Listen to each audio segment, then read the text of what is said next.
Neil, I mean, we'll pretend like this was always the plan, and here we are on October the 3rd nearly, and the season is almost underway. First of all, how relieved are you to be getting underway on Saturday and that the funding has come from the government? Obviously, massively relieved. I think last Monday, after my managers' meeting, I had some I was quite apprehensive and wondering what was going to go on then. Watched the government's announcement very, very, keenly to see what was being said.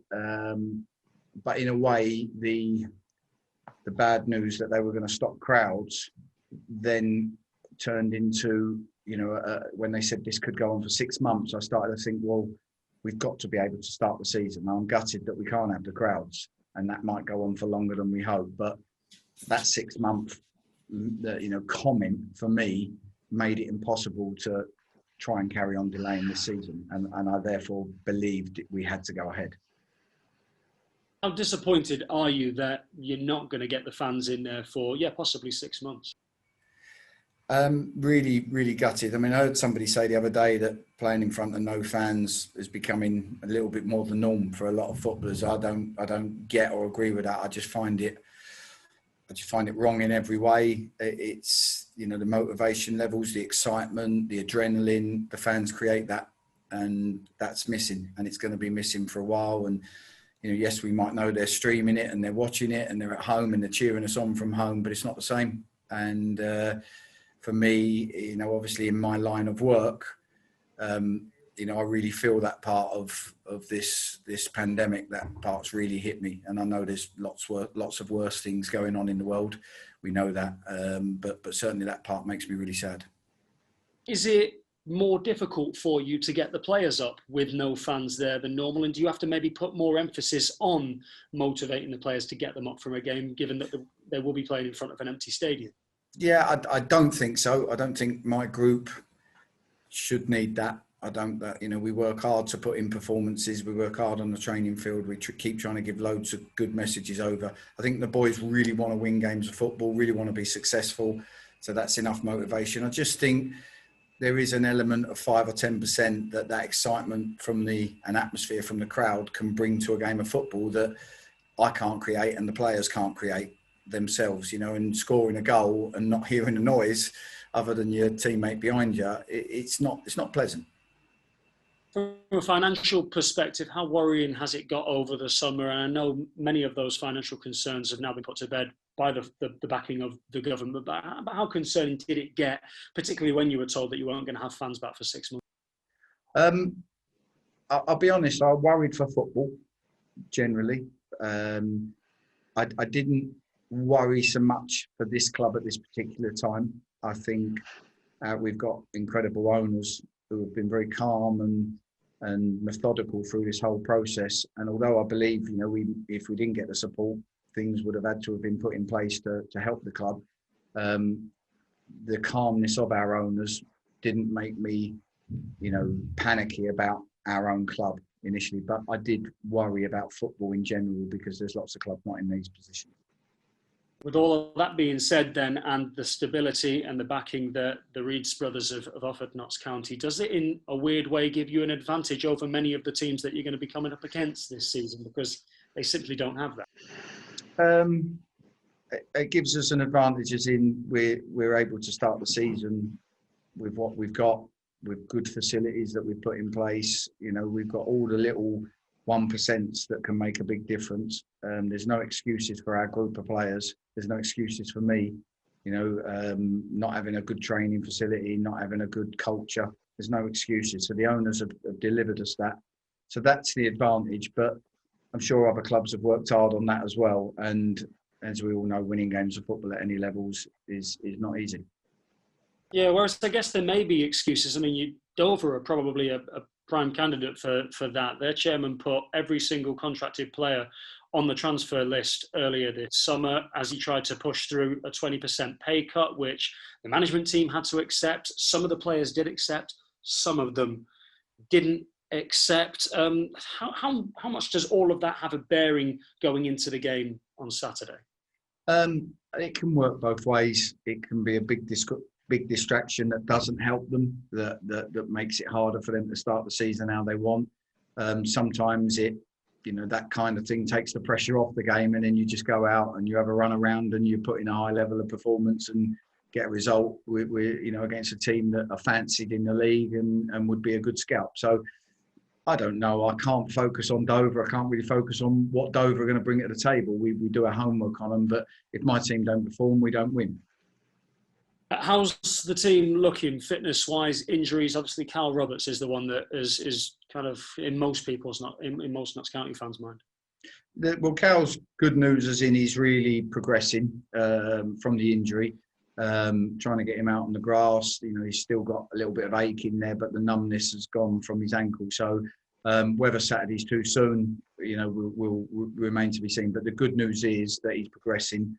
And he's getting out and getting some running on the grass and stuff. So Damien McCrory's a little bit different. He obviously got injured in the game last week, and he's come back. And it's one of them with him. It will get sore, and then he needs a bit of a breather. So at the moment, Damien's a little bit sort of behind where we would hope he would be. But Cal Roberts is a little bit ahead maybe of where we feared he might be. What are your hopes? What are your expectations for the season?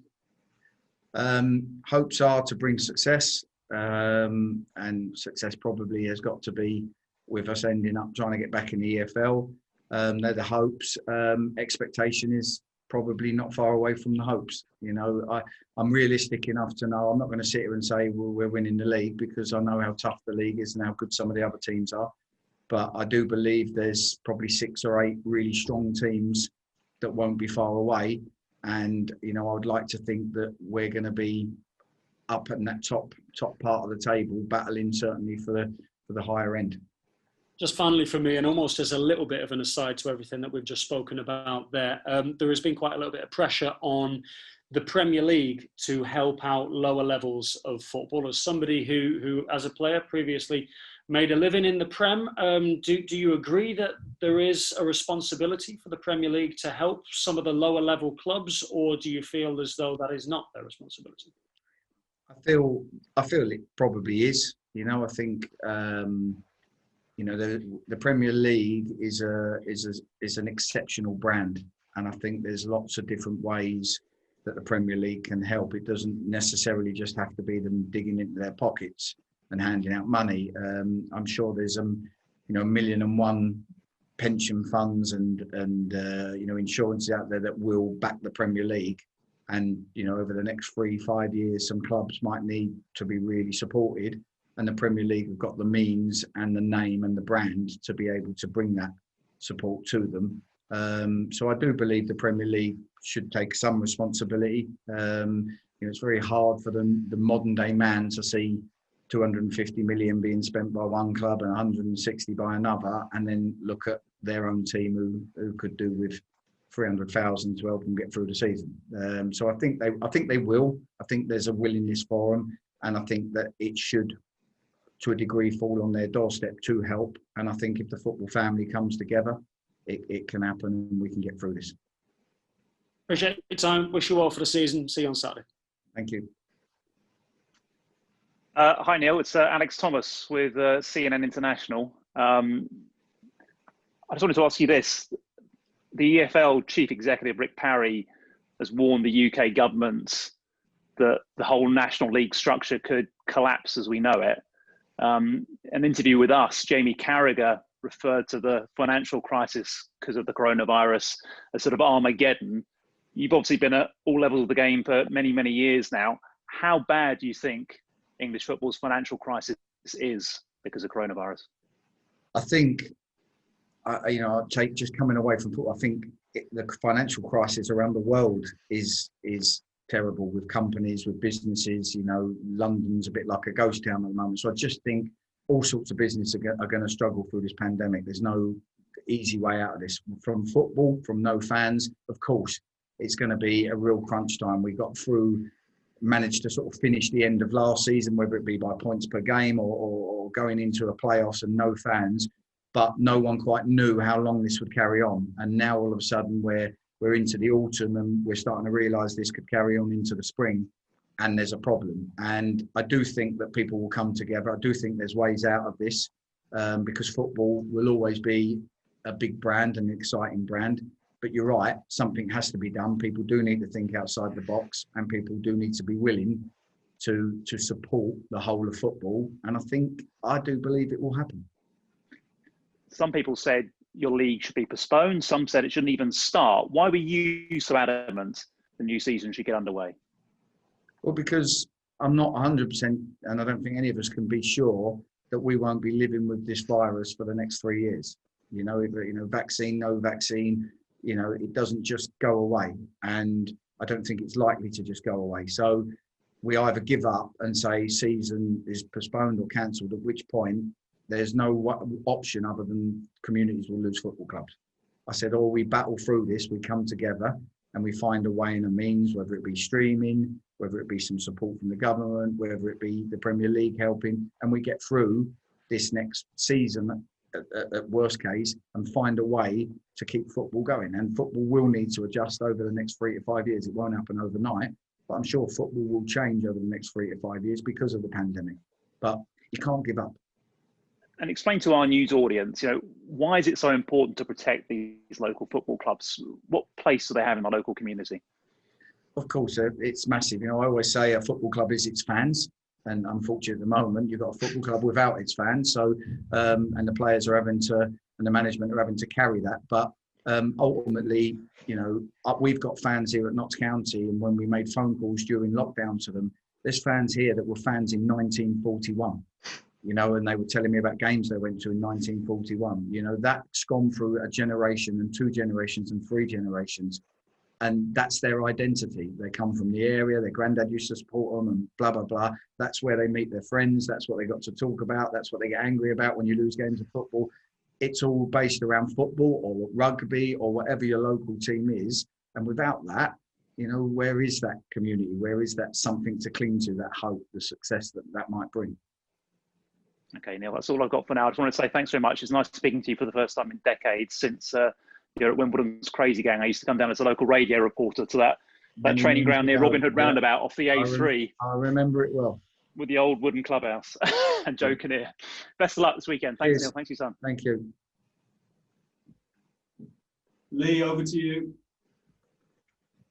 Hi, mate. Just a quick one.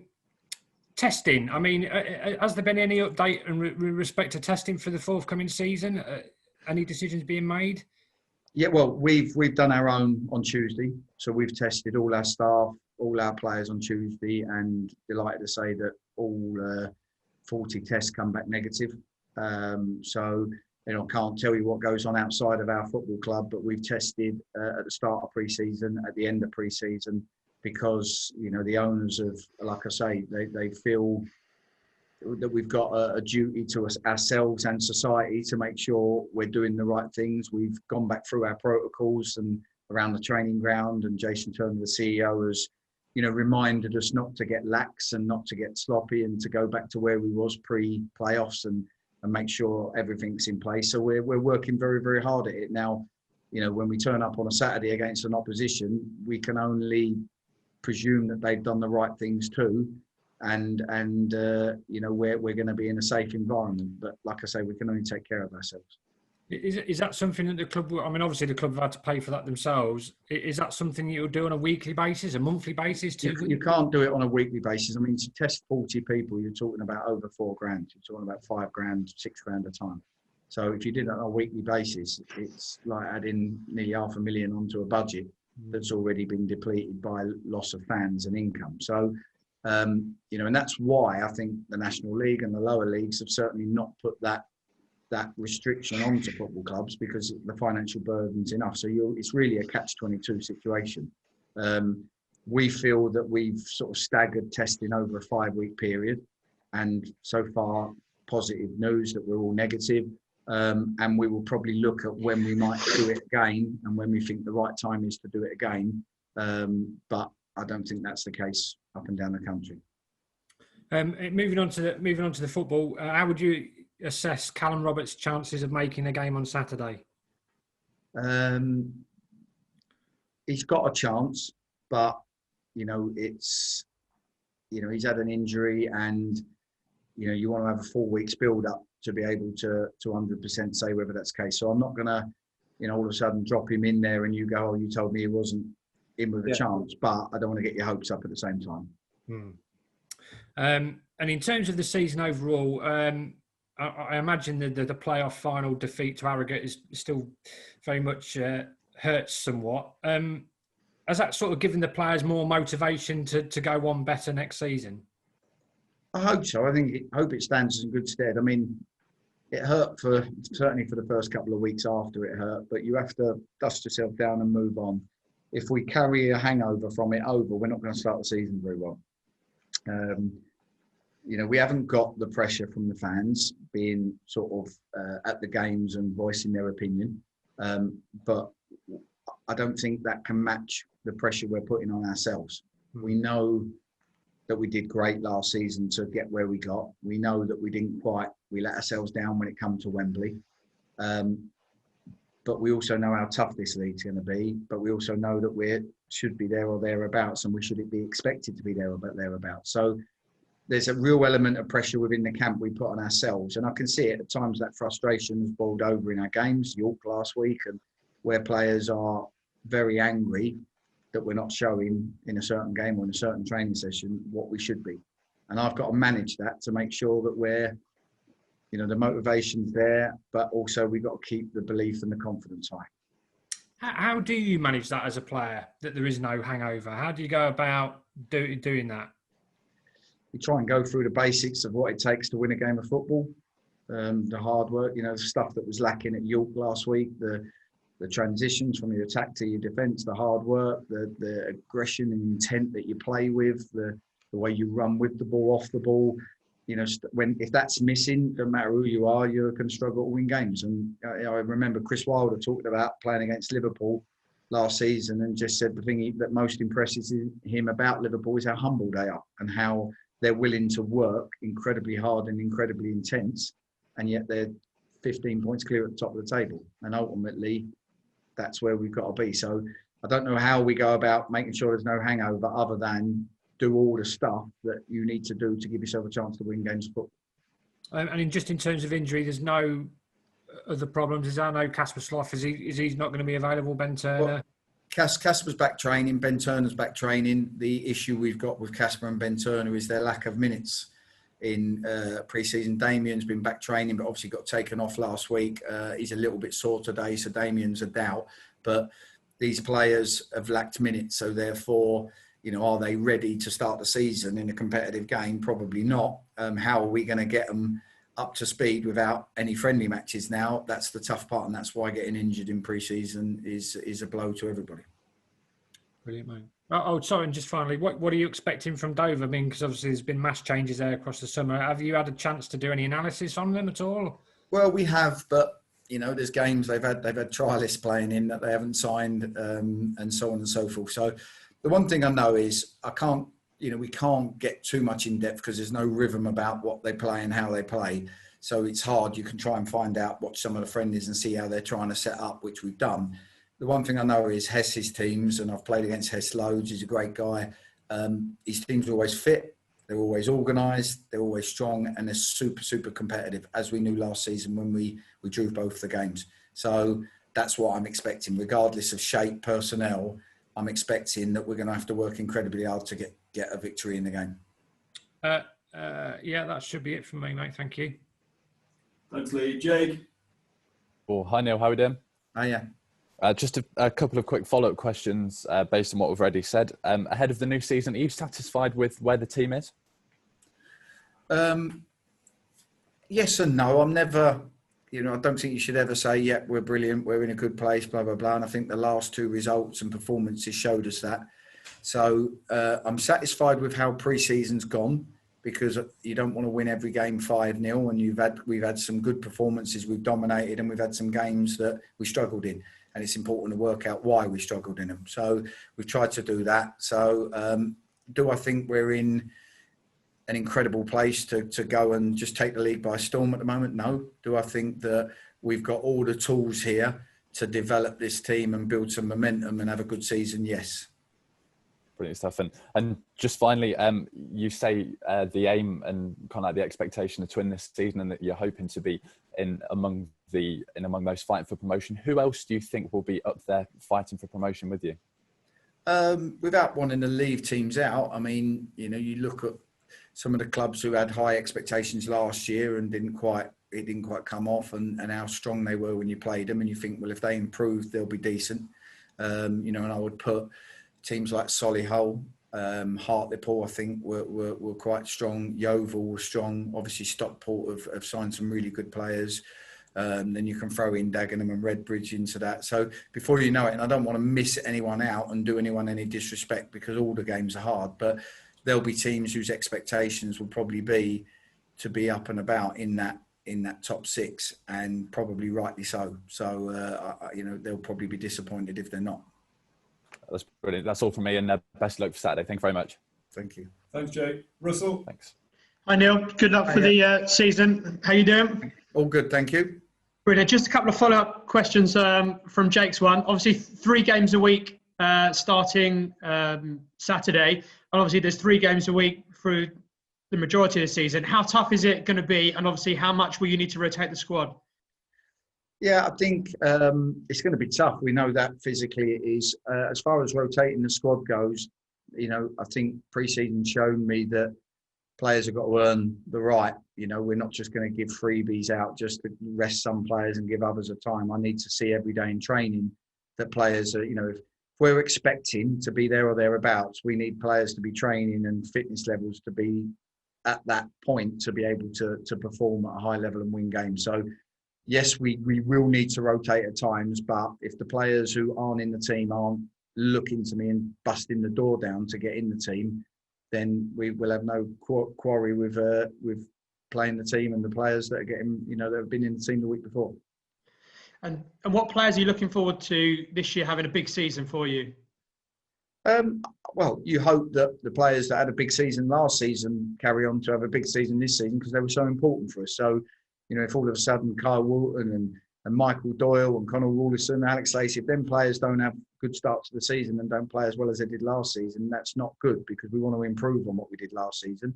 And then obviously on the back of that, you want the new players to take you to another level. And, you know, I believe Jake Reeves will do that. I believe he'll be an exceptional midfielder at this level. And I hope that I get to see the abilities that the Ruben Rodriguez and Elijah Sam and Jimmy Knowles, you know, shown us as to why we signed them in the first place. So if we get all of that, we'll improve. And if we improve, we give ourselves a chance.